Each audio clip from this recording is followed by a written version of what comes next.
Welcome back to my channel Delhi looking से फराज अली 1987 हाजिर है आपका भाई फिर से एक न्यू व्लॉग के अंदर।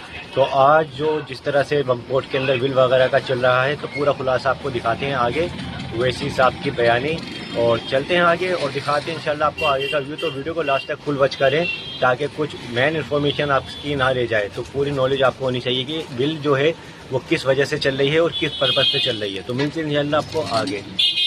बीजेपी की हुकूमत पूरे मुल्क में वक्फ की जायदाद का जो बिल लेकर आई है, मैं सिर्फ मुख्तसर से अल्फाज में अपनी बात को बोलकर यहाँ से रुखसत हो जाऊंगा कि अगर ये खुदा ना खास्ता ये बिल अगर कानून बनेगा तो कोई भी वक्फ की प्रॉपर्टी मुसलमानों के पास नहीं रहने वाली, सब हुकूमत के कब्जे में चला जाएगा।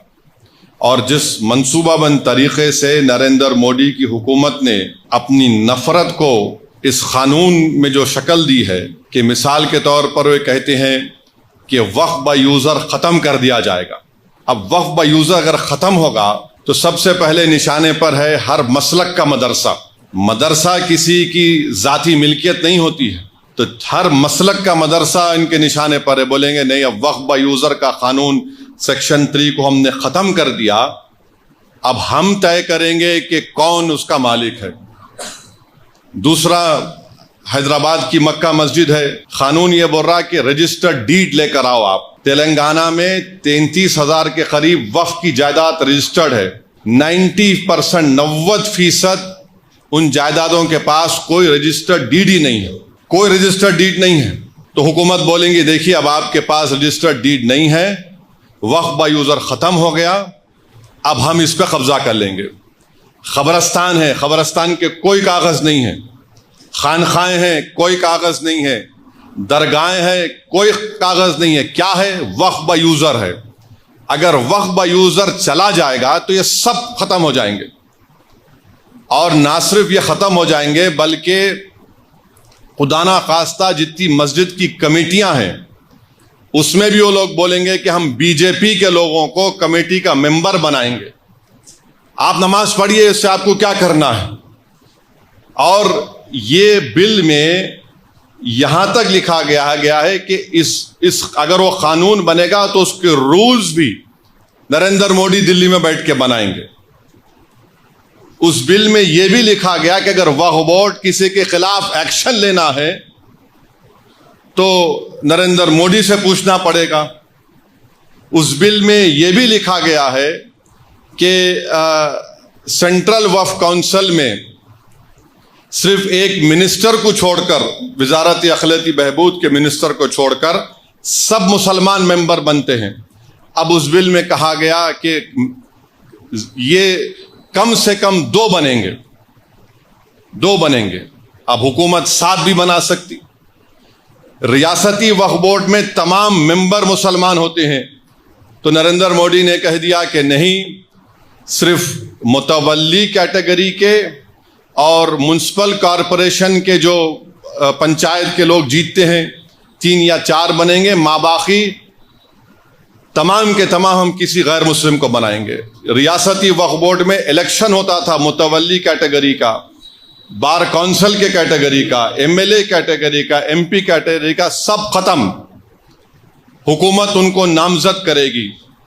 और याद रखिए, मैं खुल के कह रहा हूं, इसके पीछे ये लोग भी हैं जो खत्म नबूवत के मुनकरीन हैं। ये शयातीन, ये गंदी नाली के कीड़े इसके पीछे हैं। इनका मकसद एक ही है कि किसी ना किसी तरह ये वक्फ के कानून को ख़त्म कर दिया जाए। तो इसमें बहुत सी शैतानी ताकतें मुलविस हैं। और वक्फ का ट्राइब्यूनल है। अब वक्फ के ट्राइब्यूनल में एक डिस्ट्रिक्ट जज chief justice of high court appoint करते हैं रियासत के। फिर एक शख्स का अपॉइंटमेंट होता है जिसको शरीयत के बारे में इल्म हो, और एक जिम्मेदार आदमी को। नरेंद्र मोदी ये कह रहे हैं कि अब डिस्ट्रिक्ट जज जो चीफ जस्टिस हाई कोर्ट का अपॉइंट करता नहीं, वो रिटायर्ड जज होगा और एक रिटायर्ड गवर्नमेंट एम्प्लॉय होगा।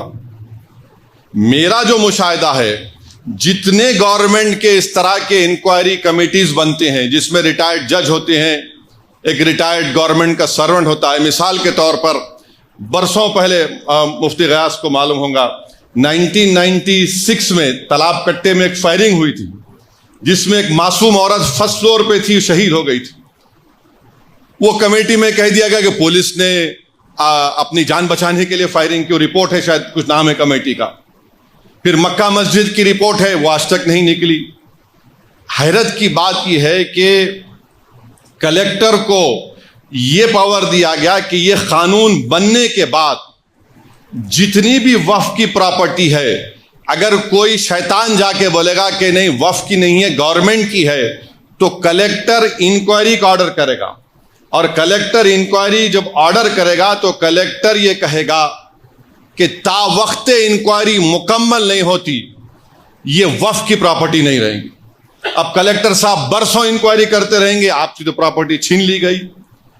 कैसे इंक्वायरी करेंगे? तो अंग्रेजी में इस्तेमाल किया गया what ever he deems fit, यानी वो जैसा चाहे इंक्वायरी कर सकते। कानून का एक बुनियादी उसूल है कि कोई भी अपने मसले में जज नहीं बन सकता, मगर कलेक्टर को अब मना रहे हैं। और फिर उस बिल में यह भी कहा गया कि जितनी जायदादें पर, वक्फ की जायदादों पर गवर्नमेंट काबिज में है, कलेक्टर उसका फैसला करेंगे। और गवर्नमेंट के हक में फैसला करेंगे तो कलेक्टर रेवेन्यू को बोलेगा, वक्फ बोर्ड को बोलेगा रिकॉर्ड सही करो, ये गवर्नमेंट की प्रॉपर्टी। तो ये मोटा मोटा इसमें ये बातें रखी गई हैं जो खतरनाक है, मैं बता रहा हूं आपको।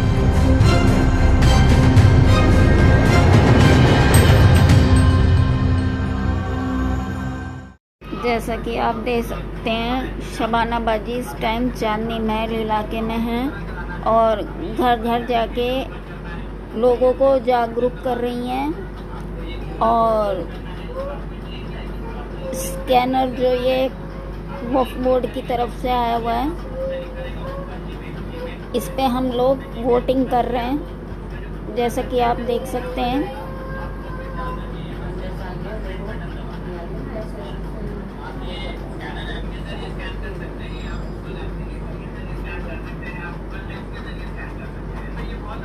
सो गाइस, जिस तरह से आपने देखा आज हमारा पूरा फुल ब्लॉग हमारे उवैसी साहब की बयानी, तो उम्मीदें पूरे समझ में आ गई होगा कि क्या चल रहा है प्रोपेगेंडा और किस तरह से कामों को लेकर के चल रहे हैं अदरवाइज और सारे लोग।